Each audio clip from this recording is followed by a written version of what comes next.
তামিমের এই ভিডিওটি সামাজিক মাধ্যমে ভাইরাল হয়েছে। পা হারিয়েও পা থাকার এমন অনুভূতি এখনো বয়ে চলেছেন অষ্টম শ্রেণীর এই শিক্ষার্থী।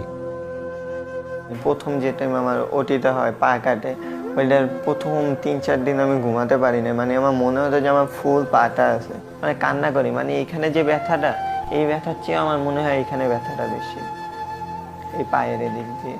চুলকাতে যাই মাঝে মাঝে আমার পায়ের পাতাটা, কিন্তু যা দেখে আমার পায়ের পাতা নেই। মাঝে মাঝে আমার আম্মুকেও ডাক দিই, আম্মু আমার পায়ের পাতাটা চুলকায় দাও। পরে আম্মু বলে, আম্মু আমার বাম পাটা ধরে সব টাইমে, তা আমি বললাম আমার ডান পাটা চুলকায় দাও। আমার মাঝে মাঝে মনে হয় পায়ের ভিতরে, মানে আমার পাটা যখন ছিল তখন যে আমি ফিলগুলো করতাম যে একটা পিঁপড়ে কামড় দিছে, একটা মশা কামড় দিছে, পাটা চুলকাচ্ছে, যেমন এই পাটা আমার চুলকাচ্ছে, ওই রকমের